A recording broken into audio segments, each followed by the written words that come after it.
오늘 읽은 본문의 말씀을 중심으로 떠나는 자와 남은 자라는 제목으로 같이 연애를 나누고자 합니다.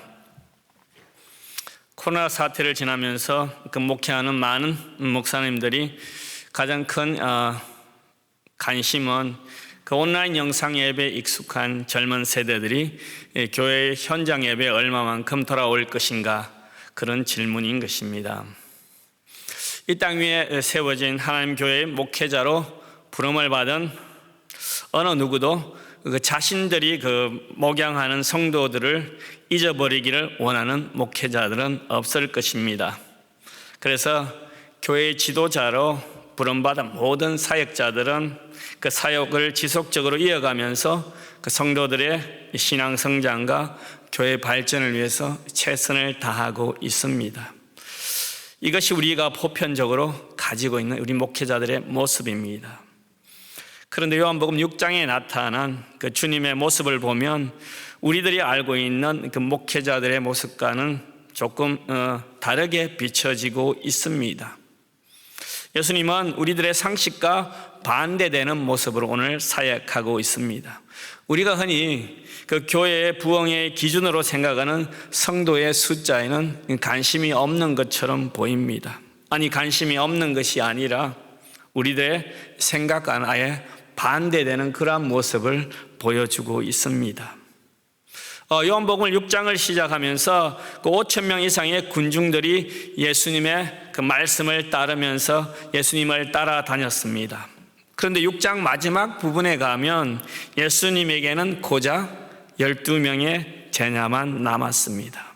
그 12명 중에서도 하나는 아예 구원조차 받지 못했습니다.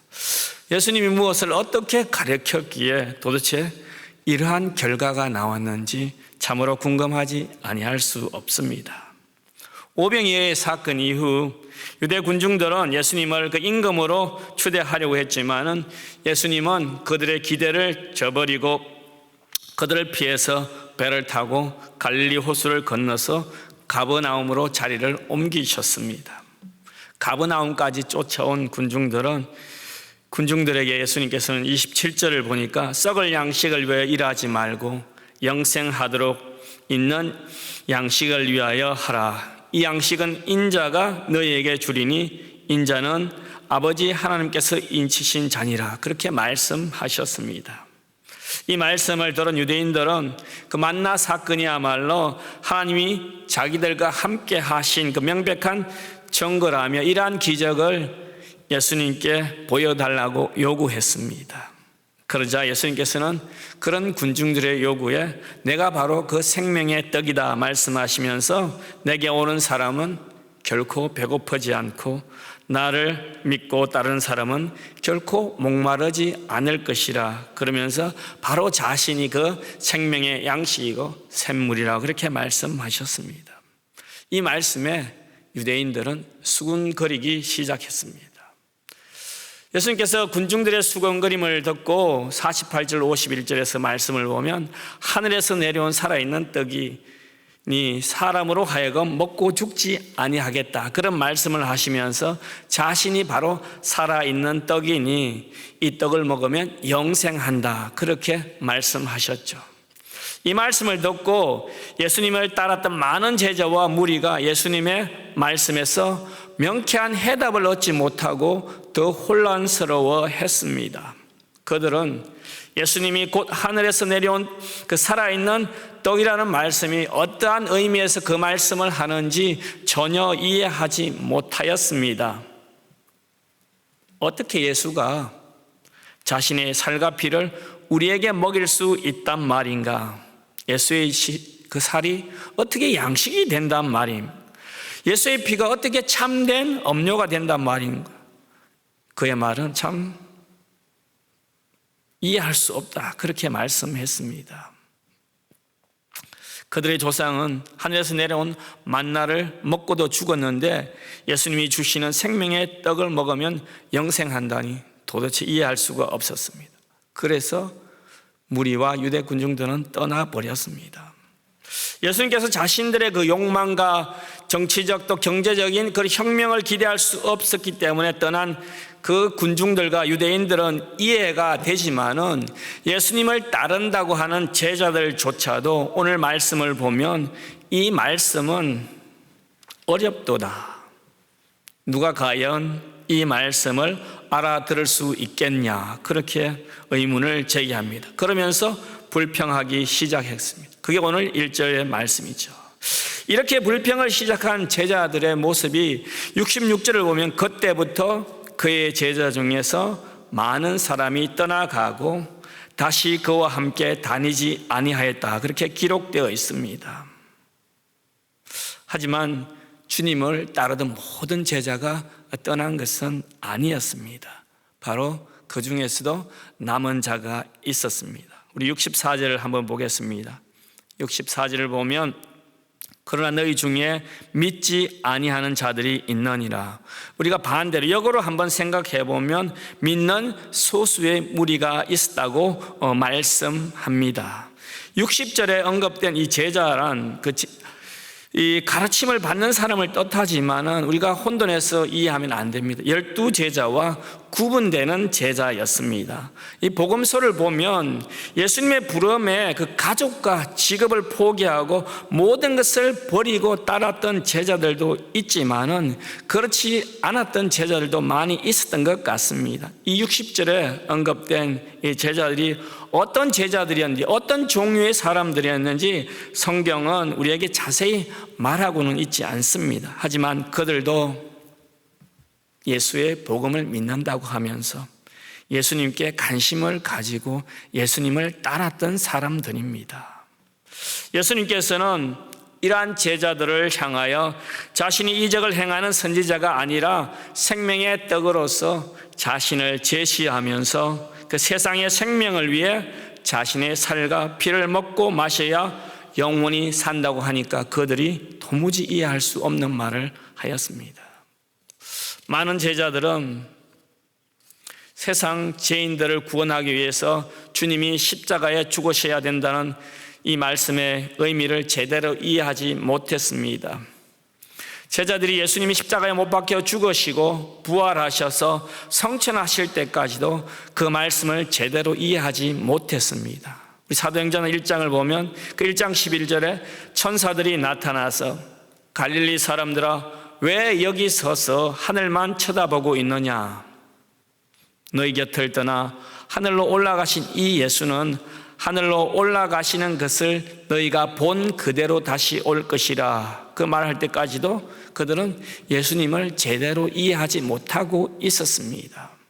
이 제자들이 어떠한 생각으로 예수님을 따랐는지 요한복음 12장에 보면 우리는 알 수 있는데 12장 34절을 보겠습니다. 12장 34절을 보면 그리스도께서 자기가 어떻게 죽을 것인가를 말할 때 무리가 대답하되 우리는 율법에서 그리스도가 영원히 계신다 함을 들었거늘 너는 어찌하여 인자가 돌려야 하리라 하느냐? 이 인자는 누구냐? 그렇게 물었습니다. 오늘 우리가 읽은 성경 62절을 한번 보겠습니다. 62절을 보아도 만약 인자가 전에 있던 곳으로 올라가는 것을 본다면 너희는 어떻게 하겠느냐? 그렇게 묻습니다. 제자들이 그 예수님의 말씀을 이해하지 못하자 예수님이 그러면 내가 전에 있던 곳으로 다시 올라가는 모습을 보면 너희가 믿겠느냐? 그렇게 되물었습니다. 그러면서 주님께서는 63절에 생명을 주는 것은 영이므로 육신은 아무 소용이 없다. 내가 너에게 한 말은 영이요 생명이다. 그렇게 말씀하셨습니다. 살리는 것은 영이니 육은 무익하다. 그런 말을 하셨습니다. 이 말씀의 의미가 무엇인가요? 육신은 아무 소용이 없다는 것은 인간의 이성이나 본능으로 영의 말씀을 깨닫는 것이 불가능하다는 뜻입니다. 인간은 하나님의 말씀을 지식적으로 그리고 이성적으로 받아들입니다. 즉 육으로 듣고 이해하려고 합니다. 그러나 하나님의 말씀은 우리의 지식으로 우리의 이성으로 해석되지 않는 것입니다. 그러므로 우리는 예수님이 보내주시는 그 성령의 도우심으로 하나님의 말씀을 이해해야 하는 것입니다. 그래서 주님께서 자신을 생명을 주는 영으로 말씀하셨습니다. 영적인 것은 바로 영적으로 이해해야 한다는 말씀입니다. 그래서 예수님께서 니고데모에게 육체에서 난 것은 육체이고 성령으로 난 것은 영이다, 그렇게 말씀하셨습니다. 이 제자들이 예수님의 말씀을 어렵게 생각하는 것은 예수님의 말씀이 이해할 수 없을 정도로 어렵거나 애매모호한 것이 아니라 자신들이 생각했던 것과 달랐기 때문입니다. 자신들의 생각과 너무나 달랐기 때문에 그들은 예수님의 말씀을 아예 받아들이려고 하지 않았던 것입니다. 제자들이 예수님을 떠난 이유는 예수님의 말씀을 받아들이지 않았기 때문입니다. 그렇다면 왜 이들은 예수님의 말씀을 받아들이지 않았을까요? 그들은 예수님 자체에 관심이 없었습니다. 예수님에게 관심이 있었던 것이 아니라 자신들이 생각하는 그 기대와 자신들의 욕망에 관심이 있었습니다. 그들은 자신의 욕심과 욕망을 채워주는 대상으로 예수님을 만난 것입니다. 이제 더 이상 예수님께서 자신들이 원하는 것을 기대할 수 없게 되자 그들은 미련 없이 그 자리를 떠났습니다. 이것은 배움의 문제가 아닙니다. 인격의 문제도 아니에요. 도덕적인 문제하고는 아무 상관이 없습니다. 이것은 바로 영적인 관심의 문제인 것입니다. 우리는 여기서 중요한 신앙의 원리를 발견할 수 있습니다. 교회는 영적인 일을 하기 위해서 모인 사람들입니다. 그래서 모인 사람들에게 영적인 그 필요를 제공하는 것을 잊지 말아야 합니다. 교회가 성장하고 부흥을 원한다고 해서 육적인 것을 제공하면 일시적으로 우리 사람들이 모일 수 있습니다. 하지만 결국에는 예수님을 따랐던 제자들처럼 자신들의 욕구와 그 필요를 교회가 제공하지 못할 때는 그들도 다 떠난다는 사실을 말씀하고 있습니다. 사랑하는 성도 여러분, 저는 어느 성도가 예수님에게 관심이 있는 사람인지 없는 사람인지, 아니면 이 어떤 성도가 신앙생활의 목적이 자신들의 기대와 욕망 때문에 하는지 저는 잘 알지 못합니다. 왜냐하면 겉으로 우리 보기에는 모두가 예수님께 관심이 있는 사람처럼 보입니다. 함께 모여서 예배도 해요. 함께 모여서 찬양도 합니다. 같이 모여서 그 순모임 교제도 합니다. 그렇기 때문에 우리는 진짜를 잘 구별하지 못합니다. 우리 교회는 없지만은 우리가 이민생활하면서 또 교회 생활하다 보면 어떤 분들은 그 자신들의 비즈니스 때문에 이곳저곳 큰 교회를 옮겨 다닌다는 그러한 이 손가락질하는 소리를 우리는 가끔 듣습니다. 여러분들은 오늘 이 신앙생활 가운데 누구에게 관심이 있습니까? 팬데믹 상황을 지나면서 온 세계가 그 안정과 성장이라는 부분에 이제 초점이 맞추어져 있습니다. 그래서 많은 사람들은 어느 곳에 투자를 해야 많은 수익을 얻을까 지금 관심이 온통 그곳에 쏠려 있어요. 또 반대로 힘들고 어려운 경제적인 여건과 건강 때문에 예배와 말씀과 기도에는 관심이 없습니다. 그냥 하루하루 먹고 사는데 관심을 가지고 그 일에만 몰두하고 있습니다.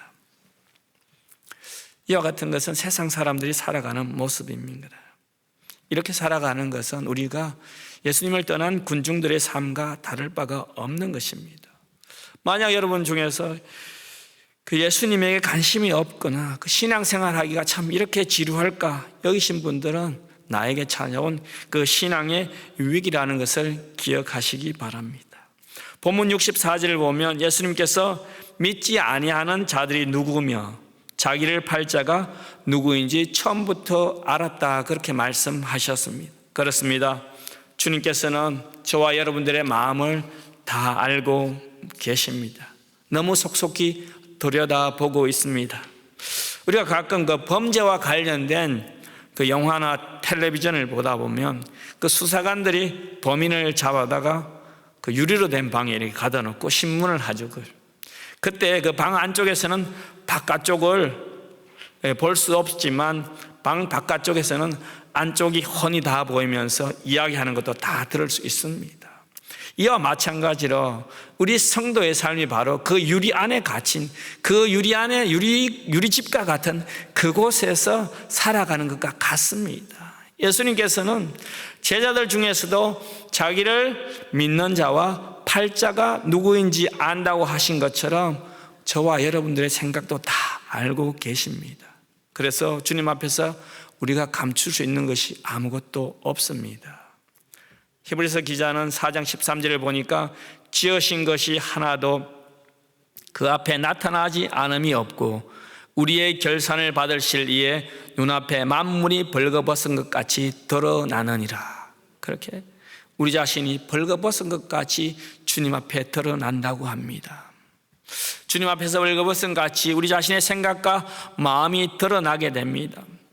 지금 우리가 예배한 이 시간도 주님께서 우리를 보고 계십니다. 비록 가정에서 영상으로 예배드리지만 믿음으로 예배하는 모습을 보고 하나님께서 기뻐하고 계실 것입니다.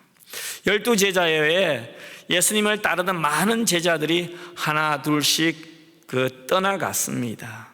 그들은 더 이상 자신들의 이상과 기대를 채우기 어렵다고 판단했기 때문에 떠났습니다. 그래서 그들은 그동안 예수님을 따랐던 것이 참 시간 낭비였구나, 그렇게 후회하면서 주님 곁을 떠났습니다.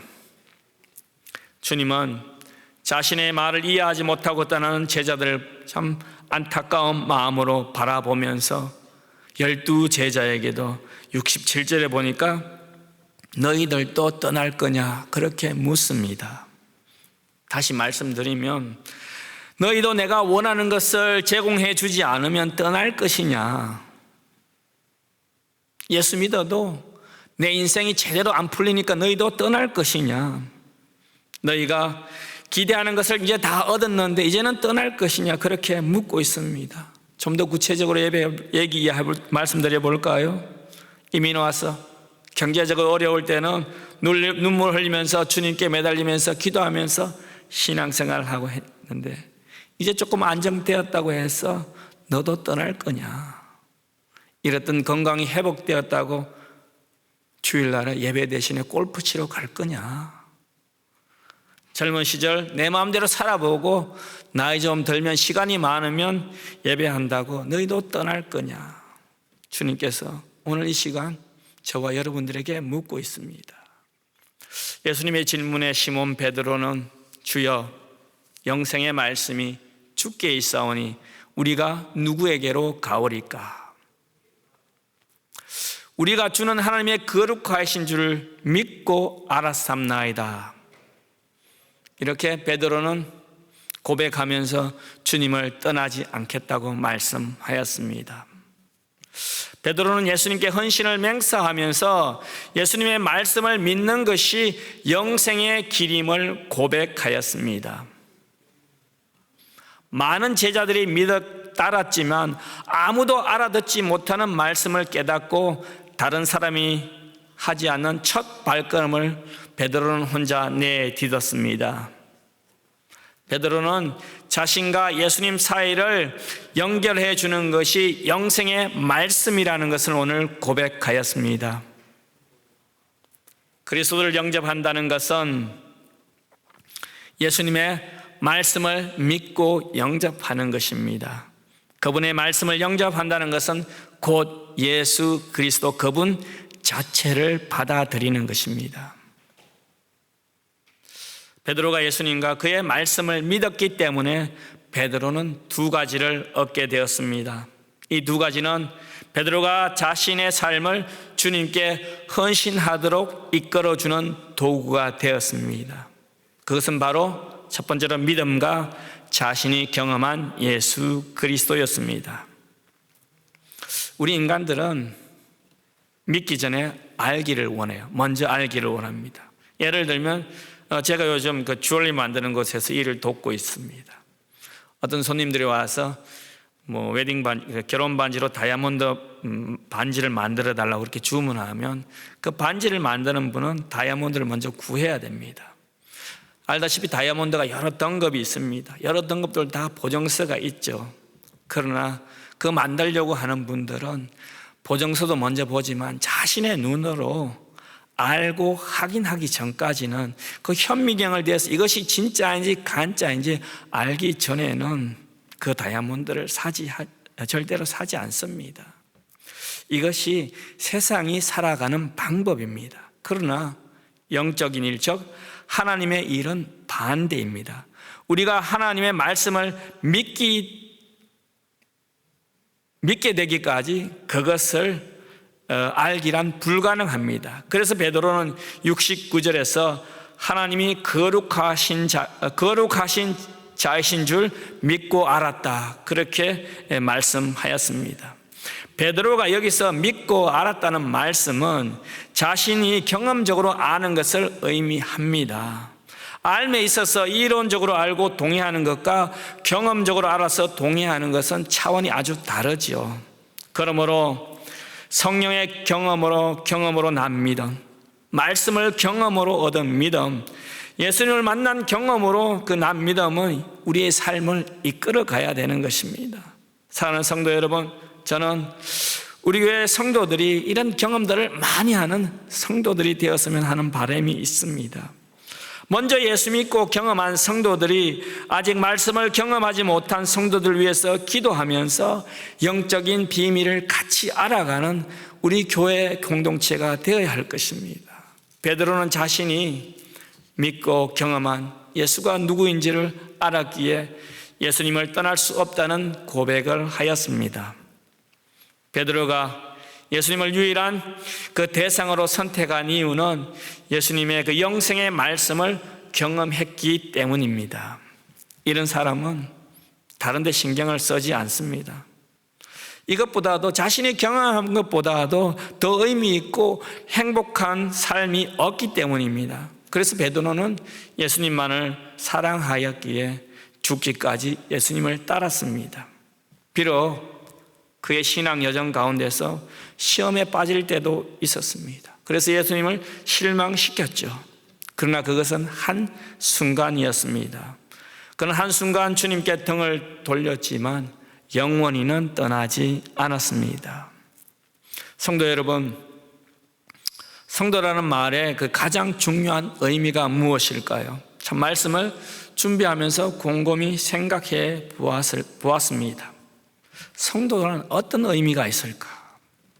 우리 각자가 생각하는 그 성도의 의미는 다 다를 것입니다. 저는 말씀을 준비하면서 묵상하다가 성도는 떠날 수 없는 사람, 따라해 보세요. 성도는 떠날 수 없는 사람 해야죠. 성도는 떠날 수 없는 사람. 누구로부터요? 예수님으로부터 떠날 수 없다는 정의를 내렸습니다. 성도가 전능하신 하나님의 그 손에 이끌림을 받고 그분의 영광의 빛 가운데로 걸어가면, 그분의 선하시고 아름다움을 경험했다면 이 세상이 아무리 좋은 것이 우리의 성도의 삶을 유혹한다 할지라도 우리는 그 세상에 그 만족을 주는 것에 그 만족을 느낄 수 없습니다.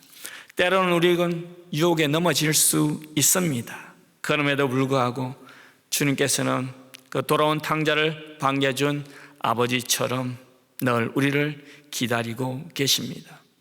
그런데 우리 주위를 돌아보면 여전히 많은 분들이 진리의 말씀을 거부하고 있는 형제, 자매, 남편, 친척들이 있습니다. 참 예수님께로 돌아오지 않아요. 믿음의 길이 아닌 육체의 정욕을 쫓아 살아간 자녀와 또 친척이 있습니다. 그 사람들은 미워할 필요 없어요. 왜냐하면 요한일서 2장 9절에 보니까 너희가 빛 가운데 있다 하면서 그 형제를 미워하는 자는 지금까지 어둠에 있는 자니라, 그렇게 말합니다. 성도 여러분, 이러한 우리 주위의 사람들을 바라보면서 바라기는, 우리가 이제 6월 달에 젤렘 공동체는 다시 이 대면 예배를 시작하려고 합니다. 뭐 다른 것이 아니잖아요. 우리가 교회의 새로운 영적 부흥을 꿈꾸면서 릴레이 기도와 또 금식 기도와 목사님이 저녁 집회를 준비하고 있습니다. 먼저 예수를 믿고 경험한 저와 여러분들이 복음을 모르는 분들을 위한 어떤 일들을 우리가 지금 준비하고 있는 것입니다.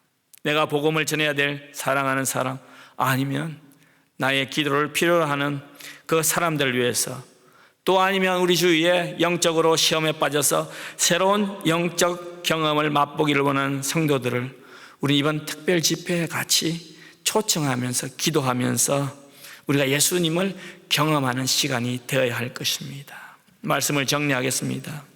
오늘 본문을 보면서 교회의 역할이 무엇인지 다시 우리는 생각해 보았습니다. 주님께서는 군중들이 원하는 것을 제공할 때 그들은 주님을 따랐습니다. 하지만 예수님께서 영적 말씀을 전할 때 군중들은 이해하지 못하고 떠났습니다. 주님께서 떠나는 군중들을 붙잡지 않았습니다. 아니, 그들의 필요를 제공하면서 붙잡으려고 노력조차 하지 않았어요. 세상에는 갈 곳이 참 많습니다.